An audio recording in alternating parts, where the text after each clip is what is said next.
Hello, welcome back to Entertainment Rebooted and yet another episode. So, usually the last couple of years, what we try to do is whenever there's 5 weeks in a month, because right now we have 4 different series that we like to release on Wednesday. So, when there's a fifth Wednesday, in the past, what we have wanted to do is do a popcorn bucket, and we usually give it either some snarky or supportive dialogue in the background.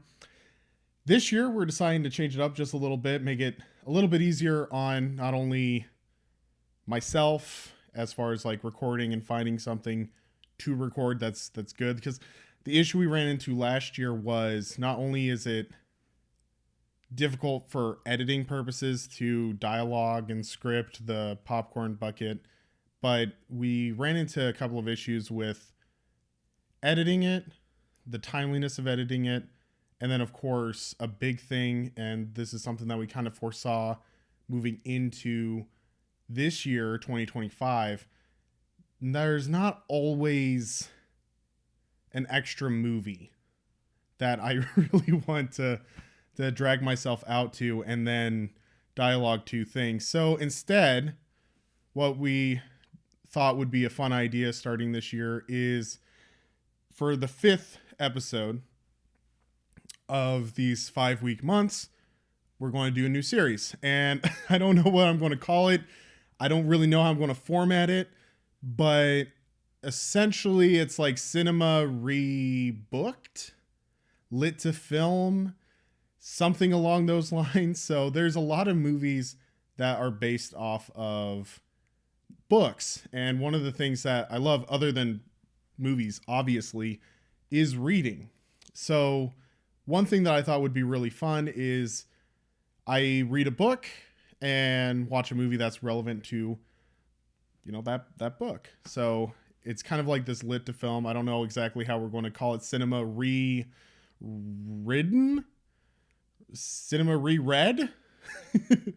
I'm not 100% sure. But anyway, so recently this month, I decided to, every now and then, there's gaps in not only my movie knowledge, but also my reading knowledge. And most people read books in high school, and they're usually the books that just kind of kill people's interest in reading.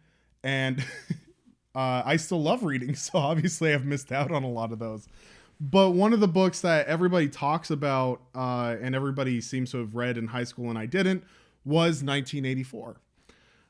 So that's what we're talking about today. We're going to talk about George Orwell's 1984. I'm going to talk a little bit about the book, and then I just finished watching the movie adaptation. So I watched specifically the 1984 adaptation of 1984 with John Hurt and a few other famous British actors. So let's talk a little bit about 1984. It seems like almost everybody likes to talk about this book. It's one of those books that, even if people can't say that it's like one of the greatest books ever written, it's one of the most important books ever written. Clearly, it's on par with books like Fahrenheit 451, and it's a dystopian future where we're looking at what the world could potentially be if we aren't careful with it, if we're not good stewards, and if we're not aware, if we just kind of follow the trend as these authors tend to see it.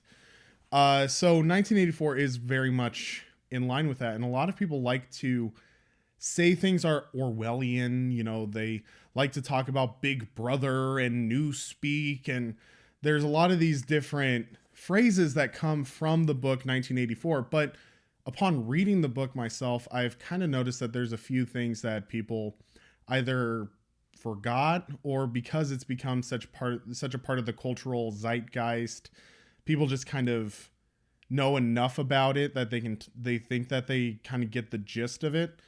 1984 is not really as I expected it to be. The book in and of itself is written very well. I've read other things by George Orwell, specifically Animal Farm. That was one of the books in high school that I actually read in high school. And it made me almost hate reading. I'm kidding. Like, books are my best friends. But the thing is that writing wise, 1984 is a very solid read. There's a lot of things that get you to really think about it. And so the book is broken up into three parts. The first part is essentially what everybody kind of remembers or knows about 1984. It's talking a lot about Big Brother. It's talking about Oceania. It's talking about how the people have kind of formed this bit of like a conglomerate essentially where they're being fed a bunch of lies, they're rewriting history, they're rewriting the news, they're spinning things, and most of the normies, the people that are just kind of in the, you know, in the party or in the outer party, just kind of eat it up. And as a result, that, like I said, the part one is essentially what a lot of people really talk about, where you get a lot of your buzz terms, where you get a lot of this world building. Part two dives more into the main character, Winston Smith, and his relationship with Julia, how it develops, how they kind of get these little glimpses of rebellion, how they're starting to really see how life in the party, life in Oceania has a lot of faults, but they're not really 100% sure on how they can overcome this obstacle. So there's talks of the Brotherhood and Goldstein. There's talks from Winston, and Winston brings it up in part one, where hope is found in the proles, the proletariat, the peasant class, the people that aren't in the party, aren't in the outer party, just kind of your regular people, your uneducated people, essentially. So part two dives more into that. There's more information given about Winston, how he grew up, how he felt about his mother and his sister, and it establishes that part two is really just the story, honestly. Part three talks about essentially after the relationship, when spoiler alert, this is a, you know, it's a 50-plus-year-old book and most people have read it, but spoiler alert, Julia and Winston are captured. They're betrayed by O'Brien, one of the inner party members, who Winston, for some reason, from the beginning of the book and through part two, believed to be he believes that O'Brien's part of this resistance movement, this Brotherhood and Goldstein. And it doesn't help that when he goes to O'Brien's house, O'Brien actually hooks him up with Goldstein's book. And it's when he's reading Goldstein's book and he's really starting to understand and fully appreciate the beauty of the world of the proles and the beauty of Julia and his relationship, that he's turned over to the party. And the party essentially arrest him for thought crime, he and Julia. And the part three of the book really is just his torture, his reindoctrination, his re-education training, essentially, where he's being tortured, he's being gaslit, they're going through, and it eventually culminates with Room 101, where Room 101 is essentially everybody's worst fear. The thing that actually gets everybody, the thing that will break anybody, is in Room 101. And for Winston, it's rats. Winston has a huge fear. He has a massive phobia of rats. And in that, he finally betrays Julia fully, where he would rather have Julia take this punishment of the rats jumping at his face instead of himself. And as a result, O'Brien releases him because he's finally kind of broken through. He's broken down. The book ends with Winston later on at the Chestnut Tree Cafe playing a game of chess, and he's been kind of wrapped up in the news cycle. He talks a little bit about how he's glad to have been corrected. He's glad to have been removed from his relationship with Julia, and Julia's also been broken of this fantasy of theirs. And it ends with a haunting note where, after a news report, Winston comes to the haunting realization that he does, in fact, truly love Big Brother. And that's where the book ends. Overall, this is one of those books that I think is very important. I do believe that people should read it. I think just for the sake of conversation, the sake of critical thinking, there are a lot of things in this book that if you really dive into it, I think it has this room for important discussions. There are things in our world today that are concerning, that are Orwellian. We have a lot of, the news. The news likes to spin things, and they don't always necessarily tell the truth. They try to spin things in a positive light for whoever they're repping for. And so there's a lot of critical there's a lack of critical thinking, and if you have no critical thinking and you're not really looking into things yourself, you're not really trying to remember things for yourself, you can really very easily start losing the truth. We have in our society a lot of people that really would like for a bigger party to do the thinking for people, because we have a lot of disagreements and stuff, and it might be a paradise if we all united and agreed to something like the party. And there's also a lot of discussion to do with beauty. Where does true beauty come from? What is actual freedom? Is freedom found in the self? Is freedom found in the truth as we perceive it?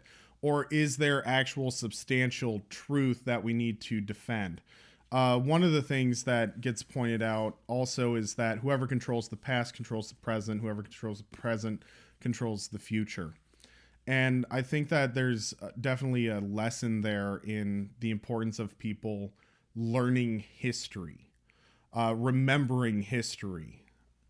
Because I think just as a society in general, we do have this tendency to the things that bore us, the things that are not immediately in our faces, the things that are not immediately being fed to us continuously, we have this tendency to forget where we were or what we were doing even within the last 5 or so years.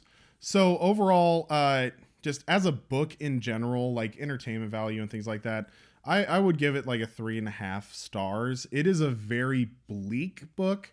There is a lot of, it kind of leaves you with the feeling of grayness, and quite a bit of it can be a bit dull, but I do think this is one of those books that everybody should read, just for the sake of conversation, for the sake of that reality check. It's really gray and bleak because you're not having these discussions, if that kind of makes sense. So it is a book that I definitely recommend. If you haven't read it, taking a look at it, I think it's important for the sake of discussion and for critical thinking. Now, put that over there. Let's talk about the movie. 1984, the movie. So usually there's discussions, and it usually kind of does ring true that the book is almost always better than the movie. And the movie, and this is kind of easy to do, like have a movie that's worse than the book, because 1984, I believe, it clocks in at over 300 pages, and 300 pages of book. That's it took me about a week to read this, and that's just like, in my free time and stuff.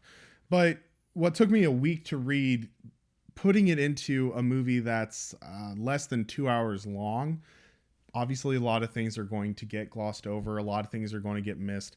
Not everything that makes up those 315 pages are just descriptions and little bits of dialogue like a movie would be dependent on.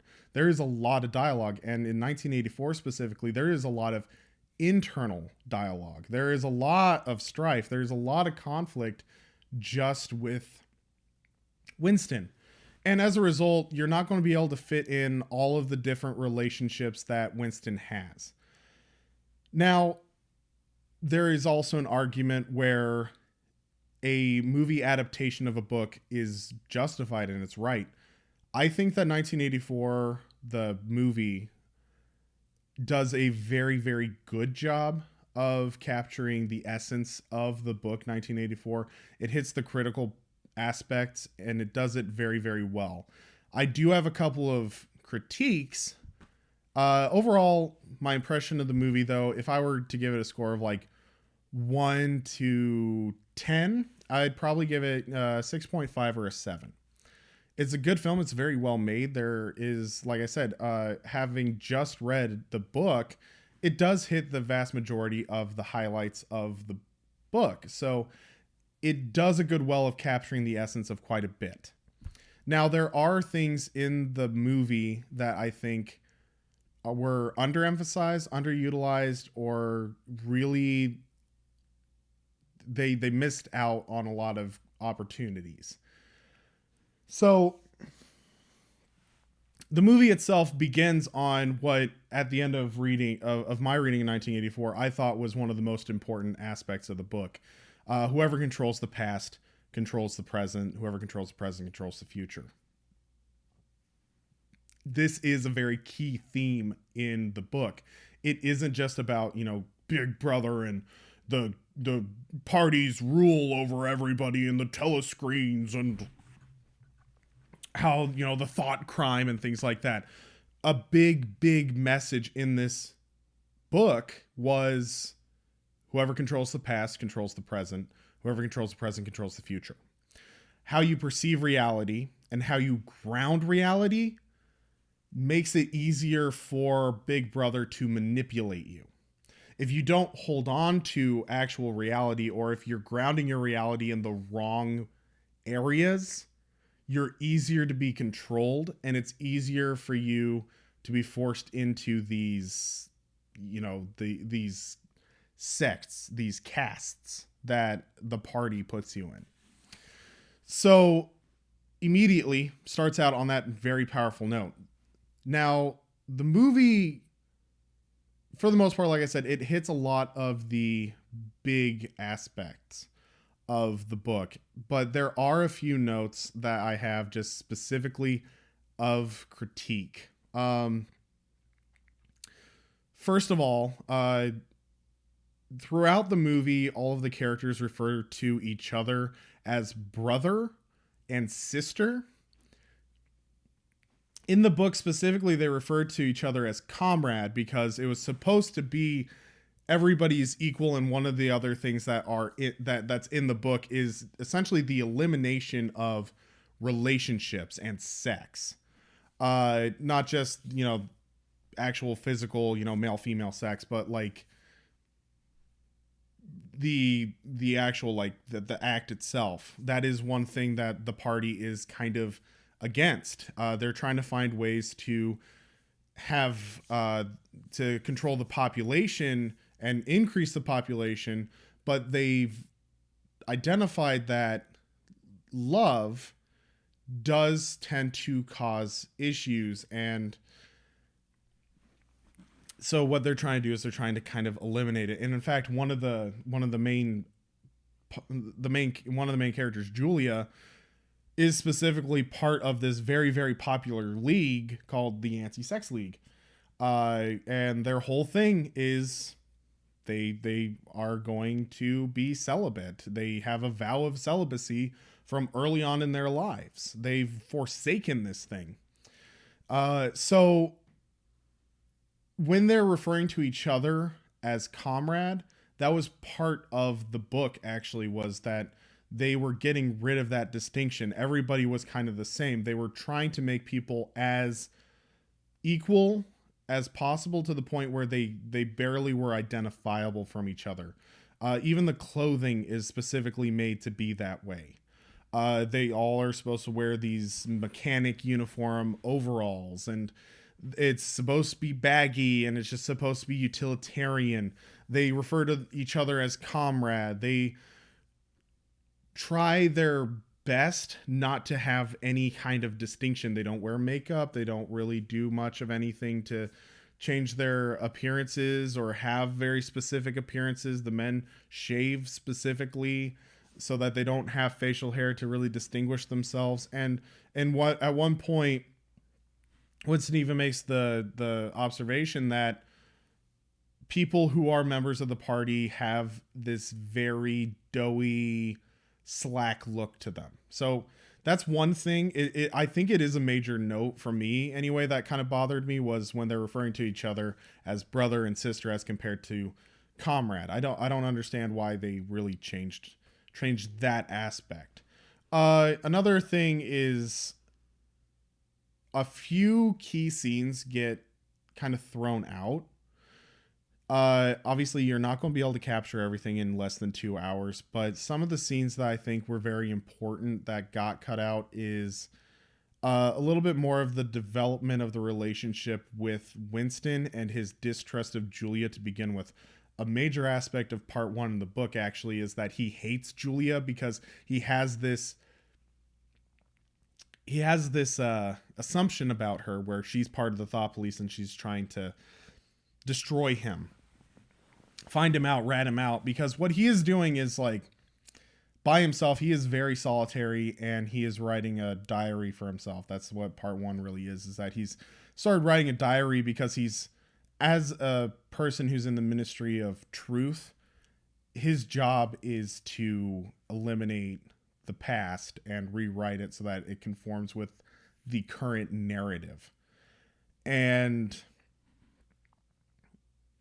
a lot of that aspect of his relationship with Julia in the first part of the book is he really goes from this like distrust to hatred of what she stands for, to hatred of what she could be, to distrust, to interest, to outright love. That is something that kind of gets lost. They do progress their relationship very quickly. There is a little bit of world building that they kind of miss out on.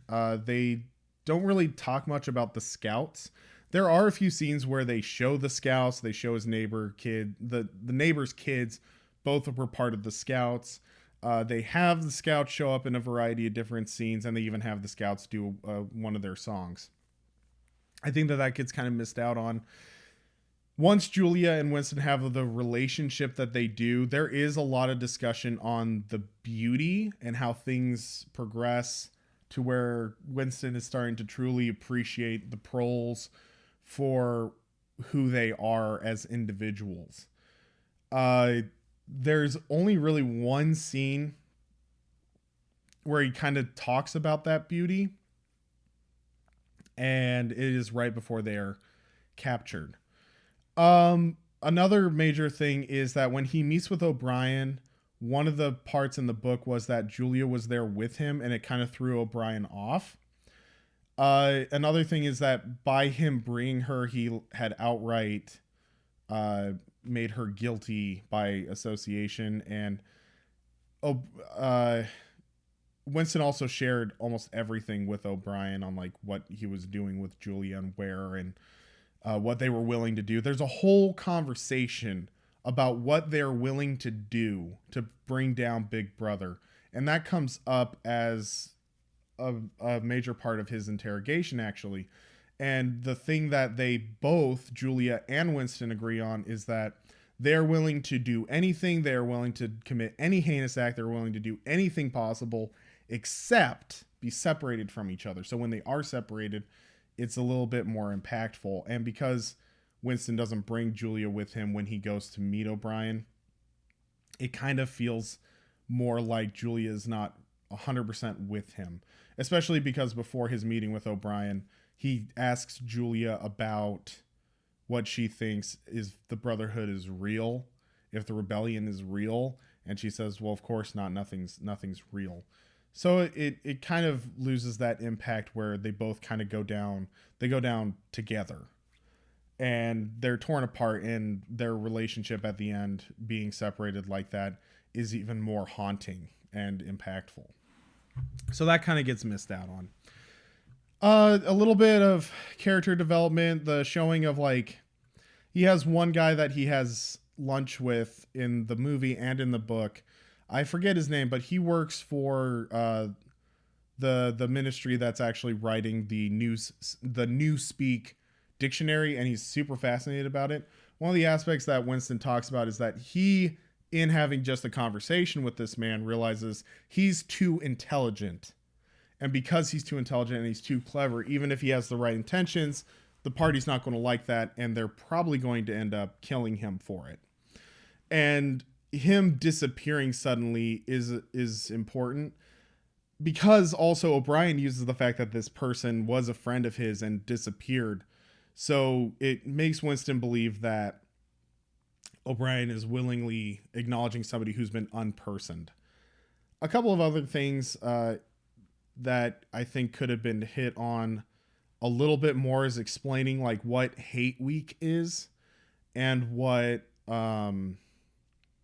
these like hate sessions, like the weekly hate, is really about. They show scenes that they obviously, if you've read the book, you know that what they're doing is the hate or the hate week, but because it's been kind of changed a little bit, one of the main things, like the big push, the big hate week in and of itself, it has this feeling where it's more of a reactionary thing, like why Winston is working so hard suddenly and they're all sleeping in the office and they're working around the clock. It's because it was hate week. They were going out of their way to make sure that everything was kind of written up. But also, like, the war had changed in a way because they changed their alliance around, and that also is kind of a major thing. So that kind of gets lost a little bit. So those are just kind of the negatives. Overall, though, like, what do I think was good? I do believe, though, don't get me wrong, this adaptation, the 1984 movie, 1984, does a very, very good job, and overall it is one of the better book to film adaptations that I've seen personally.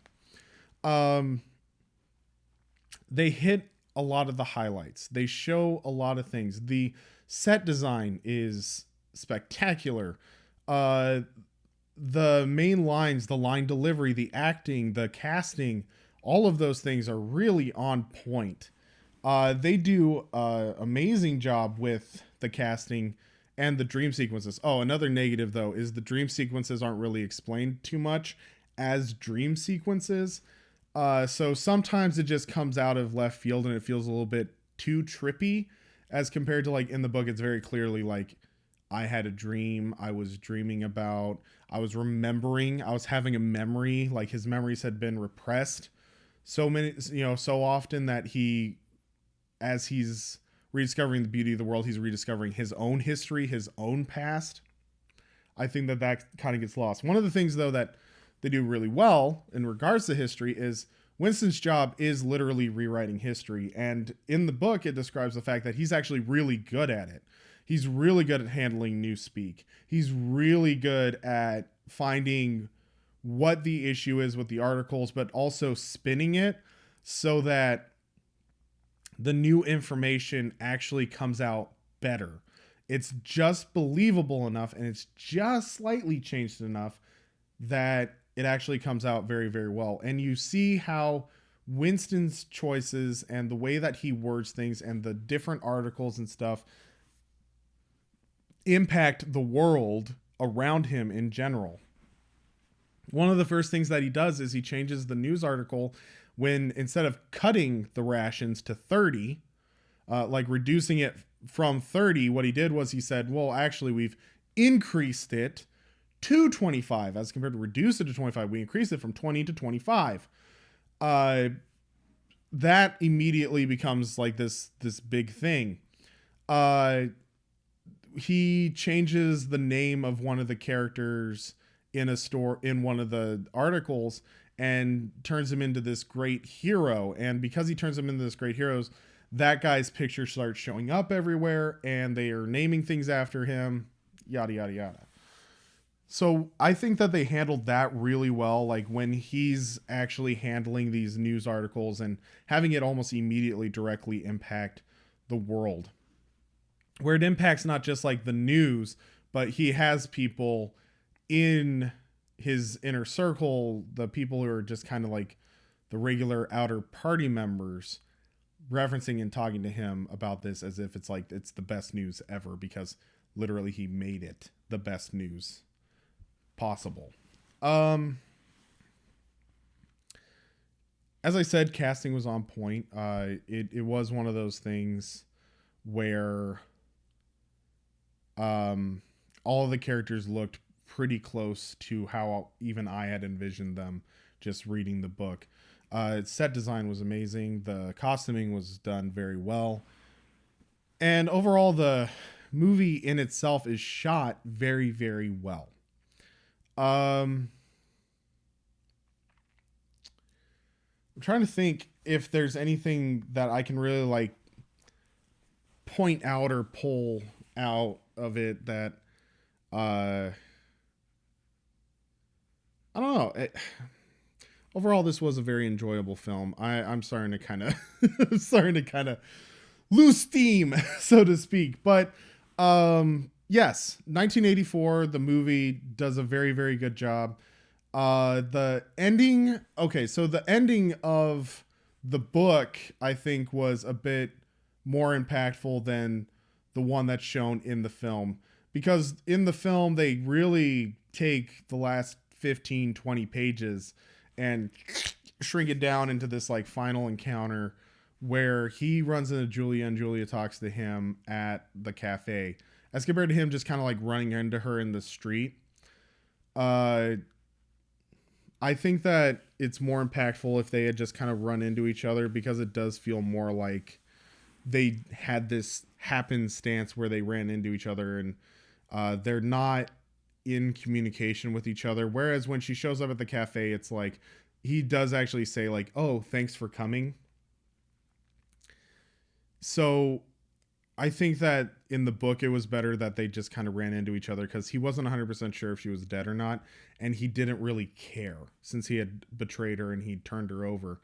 And so having this conversation with her was a bit of closure, because he is almost 100% converted back to the party when he's released. But having that conversation with Julia, for us as the reader, kind of confirms the fact that he is truly broken. This relationship is truly dead. The way that he viewed Julia is completely different now as compared to when they were together before. So I think it was more impactful in the book. Another thing too is the ending where, you know, the good news comes around and they kind of describe this celebration. The last line of the movie is him turning, and he has a little bit of tears in his eyes, which is foreshadowed very well earlier in the film when he walks by the same cafe. But he has tears in his eyes and he just says, "I love you." And as somebody who's read the book, obviously you know that he's talking about Big Brother, but in the book, it was a more haunting ending the way that he had written it, because the point was, and they do kind of do this in the movie, where in the movie they show his confession on the screen, and he talks about how he's kind of hoping that he gets shot when he is at his purest of mind, when, you know, his mind is still clean so that it can't possibly be corrupted again by Goldstein and his doctrine and stuff like that. And the book does kind of establish the same thing as well, where he's like, you know, that's kind of where they get you, is when you truly love Big Brother, they kill the people who are like the most devoted so that they don't have martyrs. So the movement doesn't have martyrs. Because if there's even a little ounce of resentment towards the party in Big Brother, then killing you does the negative effect of what they want. O'Brien kind of talks about that as well in their massive interrogation. So when Winston gets to the end of the book, and the last thing that he says is, you know, tears running down his face, because I love Big, I have the book right here, so I don't misquote. Of course, all of this, this edition specifically has like a whole bunch of extra notes. Okay, so it ends. So this is how it ends. He gazed up at the enormous face. 40 years it had taken him to learn what kind of smile was hidden beneath the dark mustache. Oh, cruel, needless misunderstanding. Oh, stubborn, self-willed exile from the loving breast. 2 gin-scented tears trickled down the sides of his nose, but it was all right. Everything was all right. The struggle was finished. He had won the victory over himself. He loved Big Brother. That ending in the book, I think, is a bit more dark because it is a thing where it just ends. It says the end. And it had talked about the fact that he kind of had this gun looming over him the entire time. And this message of, if you love Big Brother, if you are part of the party, that's when they shoot you. That's when you're dead. That's when they kill you. So you're not a martyr. So when the book just ends with him having this statement, he loved Big Brother. That's haunting. As compared to in the movie, he has this, he's looking at the same face, and obviously the face doesn't really change too much, but you kind of get the sense that he's appreciating it more. But he just kind of turns away and he just says, "I love you." I don't think it is necessarily as impactful as the book, but those are just some of my critiques, having, just read the book and just watched the movie. I think that I've talked long enough about the 2 films. Let me know in the comments. Have you read Big Brother? Have you read Big Brother? Have you read 1984? Was that one of the books that you had to read in high school? If so, how did it impact your reading life as an adult? Are you interested in reading it now that I've just kind of talked about it a little bit? But also, have you seen the movie? What do you think about the movie? What do you think about 1984 in general? Do you think that they should remake it for modern times, or do you think that they did it right in 1984? Personally, I think that adaptation that they did was pretty good. Was it perfect? No, but I think that the fact it was filmed and released in 1984, pretty impactful stuff. But yeah, if you like this format, if you like this video, if you want this to be a more regular thing than just the 5th weekend of the month, let me know in the comments. If there's anything that we can do to improve this video, if you wanted a little bit more scripted as compared to off the cuff, I'll take any suggestions at this point. Be sure to leave those in the comments. Like this video if you liked it, subscribe if you haven't already, and if you like movies, you'll like this channel, and so will your friends, so be sure to share us with your friends. Otherwise, I guess I'll get back to reading my books and watching my movies. And I'll see you guys in the next video. Thank you for watching.